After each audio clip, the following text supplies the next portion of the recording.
Hello again, everyone. Welcome back to the Best Darn Diddly Review Show. This is a weekly podcast for anyone who loves The Simpsons, or ever has loved The Simpsons, hosted by two dudes that grew up on The Simpsons.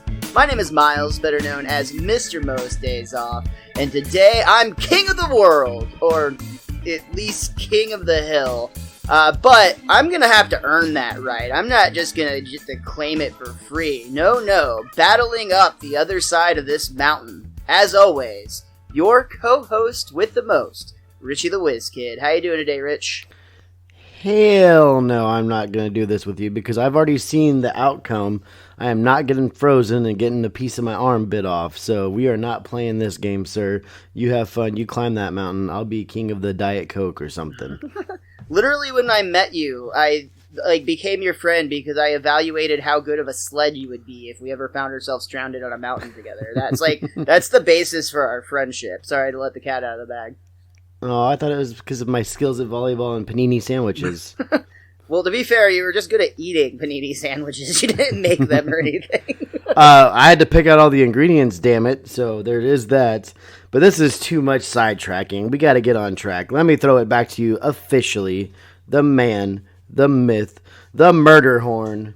It is Miles. And we are going to be talking about King of the Hill today, which... The TV show? Yeah, that made it really confusing whenever I was, trying to look stuff up for this episode, actually. I think you said you had a similar issue, but, every time I'd try to find information or whatever, info for the show King of the Hill would come up instead, which...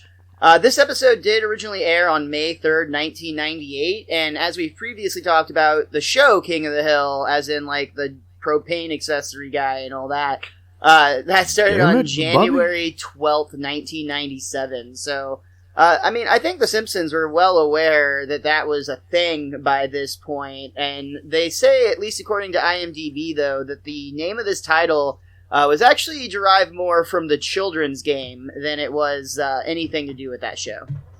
Mm-hmm. Which I used to play King of the Hill a lot in the pool, as always, where we would play, we'd have a raft or something, and it would be whoever could stay on top, or, stuff like that. But that was definitely a game that we would play in some form as a kid. Yeah, I typically played it on a hill, but that was just me. Usually a sand dune of some kind. I don't think I ever actually played on a hill, weirdly enough. Weird. Yeah, I don't know. I lived in Kansas when I was a kid, though, so it was pretty flat. Might not have been any actual hills to fight upon. I don't know. You also mentioned already that the mountain in this it's called the Murder Horn, which is a reference to the mountain, the Matterhorn, which is actually located in the Swiss Alps. 'Tis true, Miles. 'Tis very, very true. Not for your murderous intent of your best friend and the frozen mountain cave. Well, speaking of murder, we actually start off this episode with an Action McBain murder. Hey, sometimes murder's okay.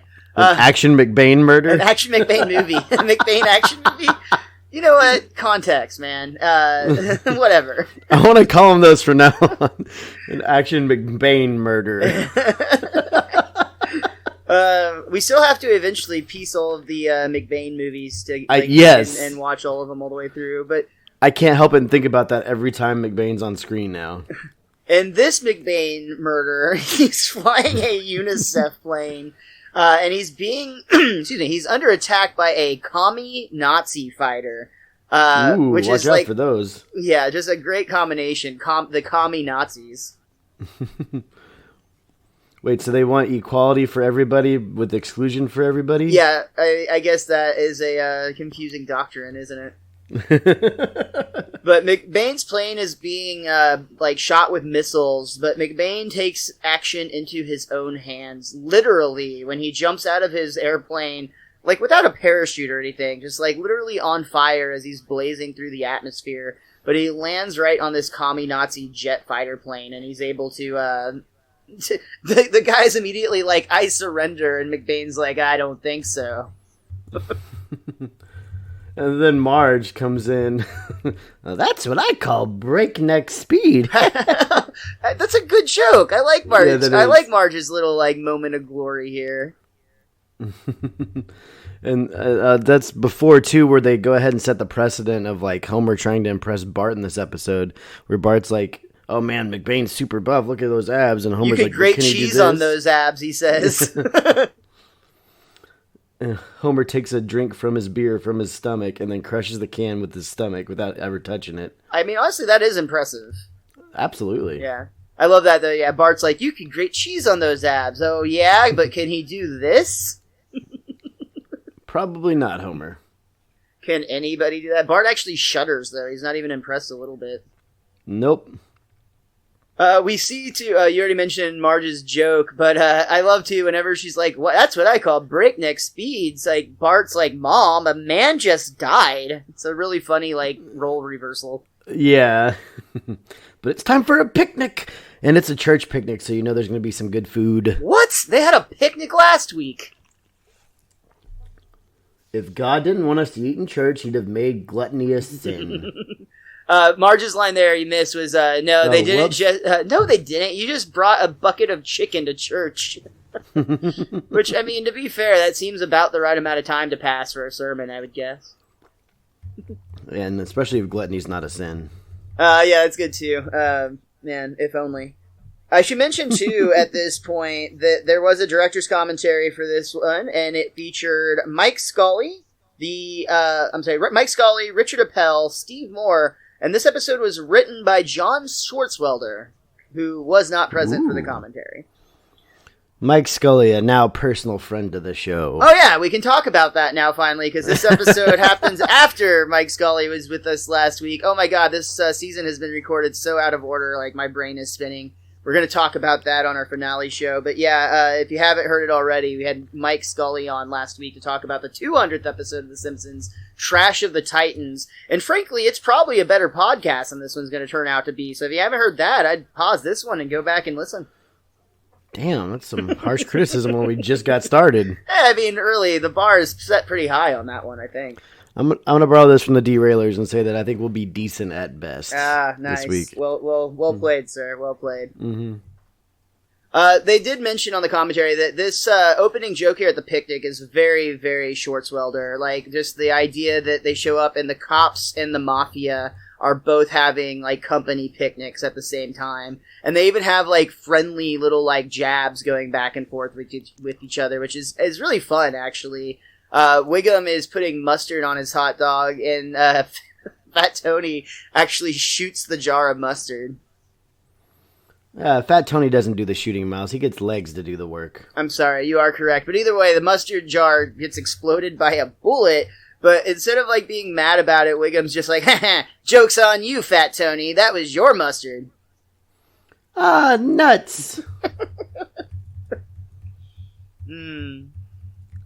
We get to the church picnic. I guess it's a popular day to be at the park because the police are having a picnic, the mafia is having a picnic, and the church is having a picnic. I love that they're in line to get some food, and Homer, it would work for Wiggum as well. Homer is piling his plates full of hot dogs, and Reverend Lovejoy is like, "Nice to see you, Homer." Yeah, out of the way, whoever you are. You're blocking the food. Whoever you are. The guy I see every week.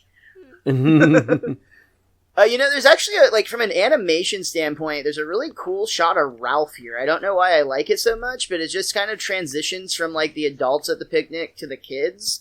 And it's just Ralph, and the way that his hair is kind of, like, just messy, and he's got, like, a goofy look on his face. Honestly, I just think it's a really good job of, like, capturing, like, a kid's spirit. And especially with Ralph being someone we're so fond of, it's kind of just neat to see him having a moment where he's just, like, truly blissful, happy, having a fun time at the park.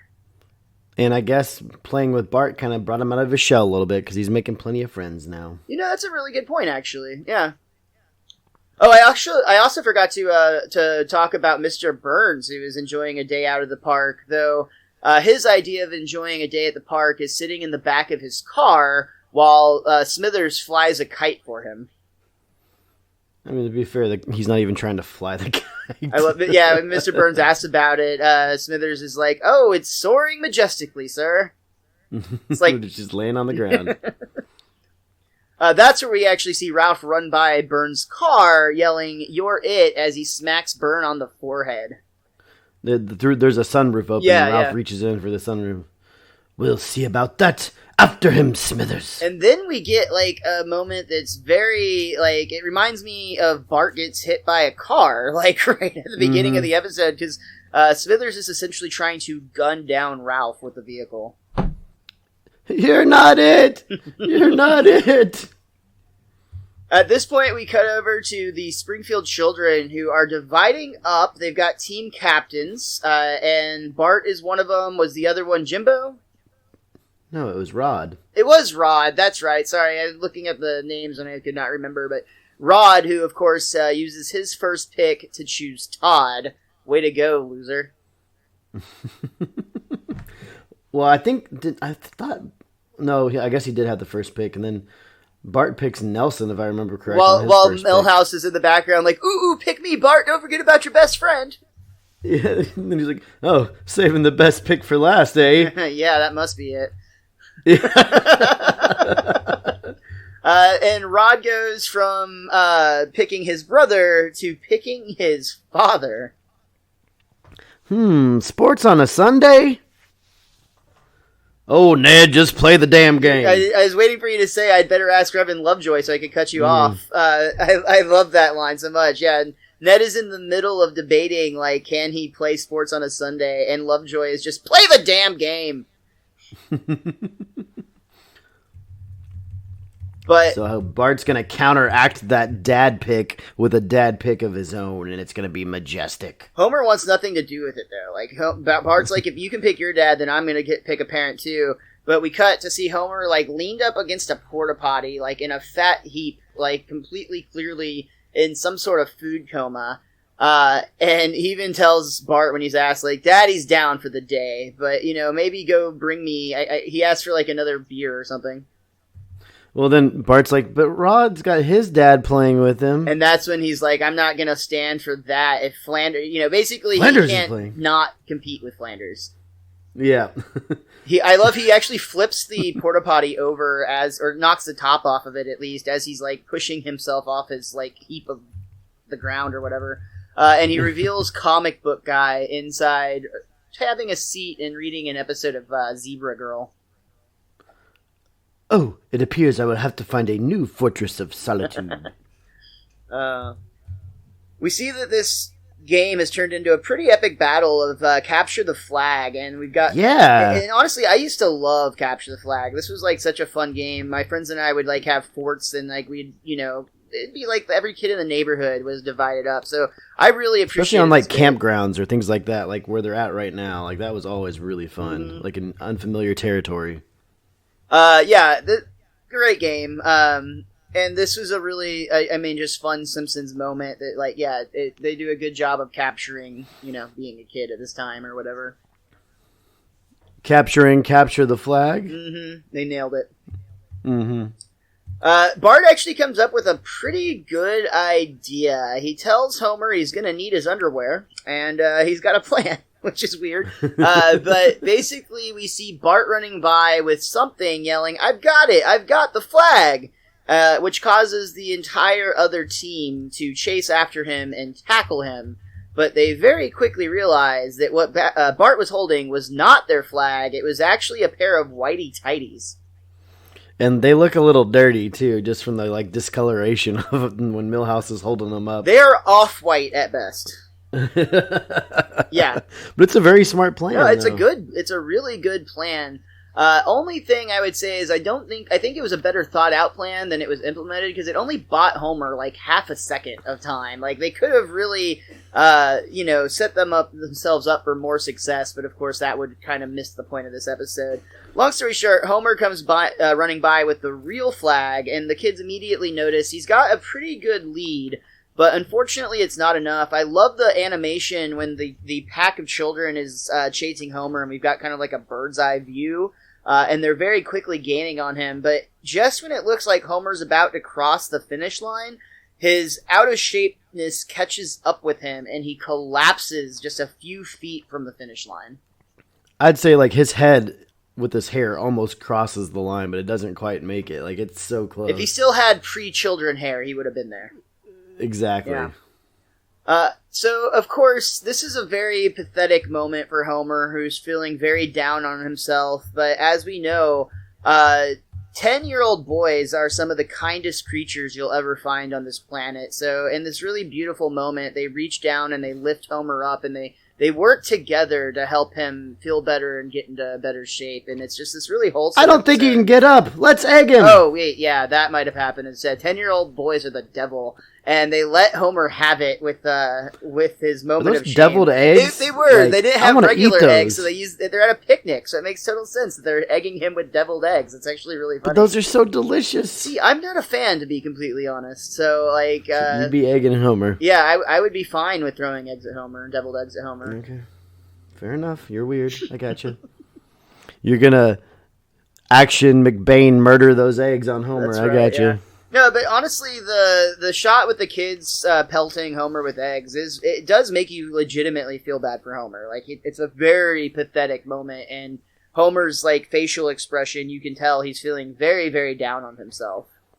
Well, especially when he turns over and he sees Bart and then continues to get egged on the stomach. Then right, yeah, and to have all this happen in front of his kid, who he still likes to be his hero now and again. Yeah, it's definitely a hard thing for Homer to deal with, and it's clearly weighing on him because... I see what you did there. Later that night, we can actually see in bed, he's, still very upset. Marge is trying to read, but Homer's like, Marge, how could you let me let myself go like this? Me? I'm not the one who puts butter in your coffee. Oh. Well, I've humiliated my son for the last time. I'm gonna get into shape. Whatever you say, sweetie. No, I mean it. I'm serious this time. Okay, honey, okay. I'll start taking in all your slacks. Honestly, this seems a little bit mean, but at the same time, I think it's kind of fun, and just that it represents or kind of sets up this idea that clearly this is not the first time Marge and Homer have had this conversation. Like, this is something that Marge has heard 100 times before, and is just almost, like, politely humoring him. To, like, not hurt his ego. Yeah. But, again, you can kind of tell that Homer's a little shook. Like, there's a look in his eye that you can see he's not comfortable, and he's unhappy with what he's become. So, it's like 1 a.m., and he decides that he's gonna get up and go for a jog. Ooh. I love there's a scene out front where he's trying to sneak out, and it's just him and Santa's little helper. He's trying to put his shoes on. Without his collar. But the door is open, and the cat, he's, trying to be like, don't tell anybody about this, and the cat comes screeching in, like, oh, now the cat knows. Homer gets up and goes for his jog, but he doesn't make it very far before his body betrays him and he starts collapsing. He actually only makes it to the Flanders mailbox, so just a house over. And then the super dog freaking drags him all the way back inside the Simpsons home. Man, this is a sweet moment in that, it's unrealistic because of how much Homer weighs, but Santa's little helper actually drags Homer all the way back into the living room and props him up on the chair somehow.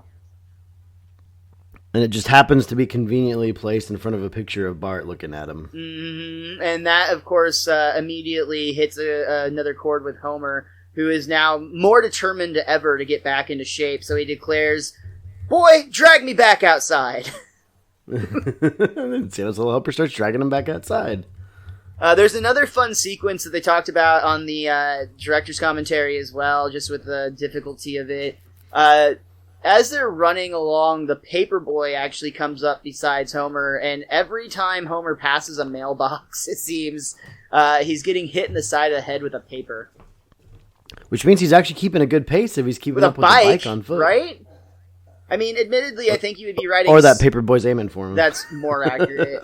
I think that you could argue that if you were running a paper route on a bike, you would probably be riding slightly slower than you would normally if you were just out for a ride, because, you've got to hit the right houses and whatnot. My entire knowledge of what being a paperboy is like is from playing the Nintendo Entertainment System game Paperboy, so this could all be very, very wrong. 100% accuracy. You only go fast enough not to have the dog running from behind you catch up to you. And avoid those damn cracks in the sidewalk. Yes, absolutely. But then the freaking news van pulls too. Oh yeah. What does it actually like report on Homer getting hit at this point? No, they have bundles of paper. That's what it is. Yeah, they've got like the big bundles, and they continue to like pelt Homer in the side of the head. So he's also keeping up with the van. Again, though, the van would arguably be driving slower to keep pace. But yeah, I'm totally with you. It's funny that Homer went from not being able to get past the Flanders mailbox to being able to keep up with a bike and a car. You just got to keep him stimulated through the whole thing. Homer actually runs all the way to the Quickie Mart. In the middle of the night, Apu is actually sleeping at his post, but... Oh, so what will it be, Mr. Homer? Your usual bucket of ice cream covered with miniature pies? Don't you have anything healthy here? Oh, well, we do have some low-salt candy bars and some reduced-fat soda, and our beef jerky is now nearly rectum-free. Hey, these power sauce bars look pretty healthy. Oh, yes, that is a new item. No bar contains more applesauce. A bushel of apples packed in every bar, plus a secret ingredient that unleashes the awesome power of apples. Wow. It's also got a picture of Rainier Wolfcastle on it, which we know Mr. McBain has been a good point for Homer and Bart since the beginning of the episode, and even way before that. Yeah, kind of the drive. But unfortunately, I think Rainier Wolfcastle hangs out somewhere that Homer might not even recognize if he saw it written on the side of a building. All night Gime. The hell's a Gime? And it actually has Homer like eating his apple bar as he's walking into the Gime at this point. Though when he walks in, he sees all the exercise equipment, and he's like, "Oh, right, a Gime." I have issue with the last few segments here because before he went in the Quickie Mart, was Santa's Little Helper not with him? Was he? I don't remember. I thought that after he left the house, Santa's Little Helper was no longer there. I thought when he was running alongside with the Paperboy scene that he was still with him. Pretty sure he was. And he's not with him now, so I don't know what's going on. Yeah, if maybe somebody else can weigh in on that, because I do not remember. All right. So, we actually see there's only one person there lifting dumbbells, and Homer actually goes over to the like machine where you pull down on the bar. I think it's actually a lat bar, but Homer positions himself incorrectly, so every time he drops the weight, it's crushing his head. Whew, my head's gonna be sore in the morning. Excuse me, you're doing the station all backwards. Let me show you how to do it like a man. Rainier Wolfcastle! Oh, I love your movies and your power sauce bars and your tot... Hey, that's enough. Now step over to the Abdominator and I will shout slogans at you. So, that's actually kind of like that's like an unbelievable first-time Gime experience. Like, if you walk into a Gime and you suddenly get a personal training session with Rainier Wolfcastle, I mean, like... That only happens to Homer Simpson.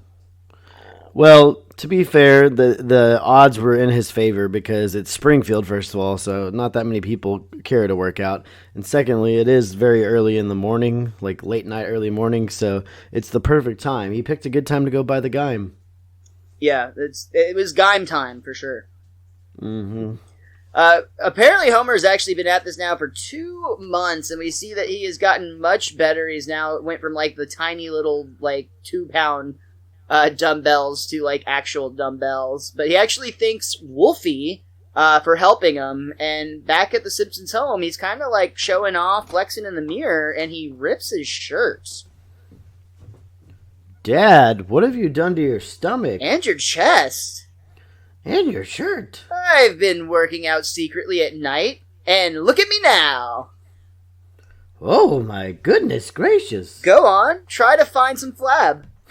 And they all find They some all flab. very quickly find plenty of flab, because while Homer is very clearly in better shape, I mean, he's still got his signature belly, and he's like, he's just got a little bit more definition in his muscles, is really all it is.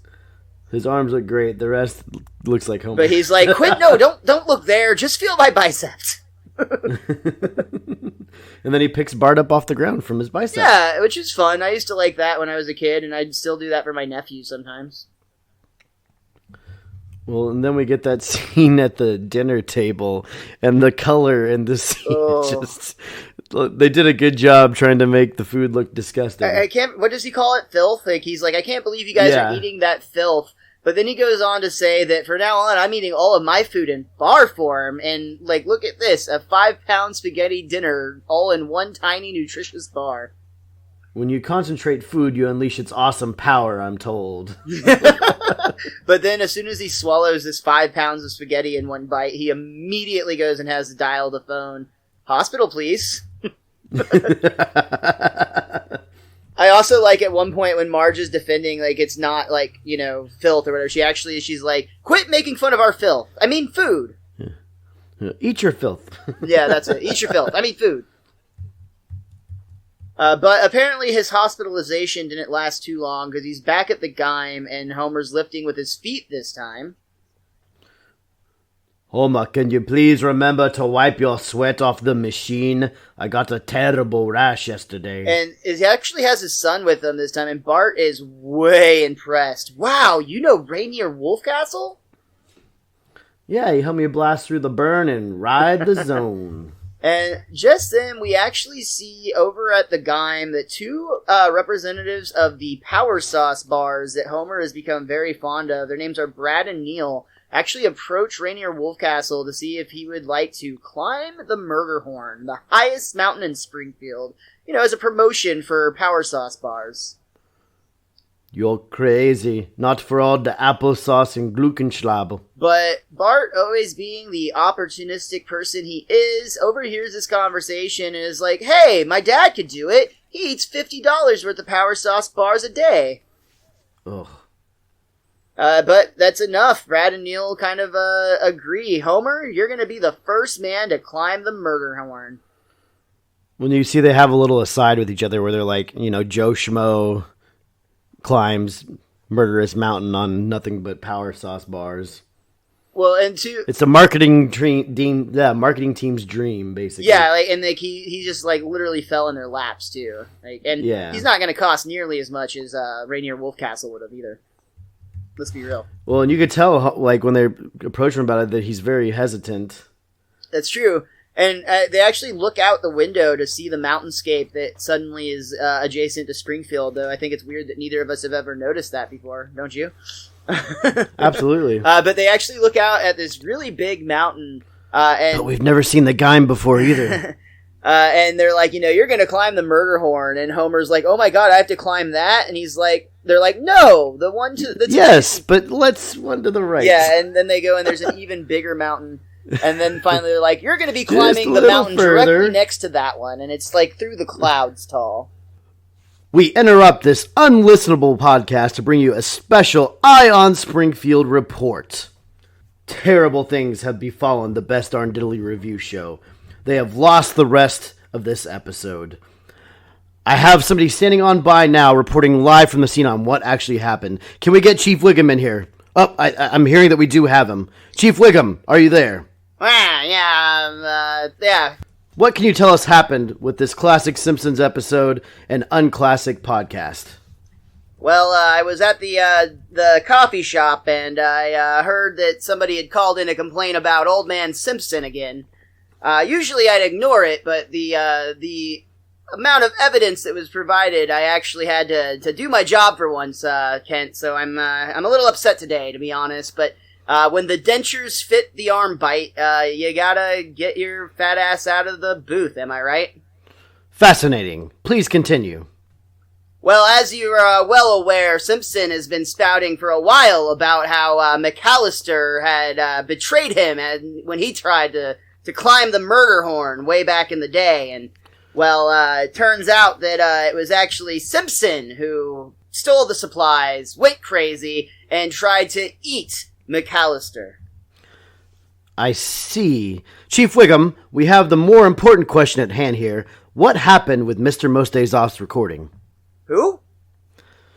Mr. Most Days Off was reporting live on the scene of what happened in this entire ordeal. What happened to his recording?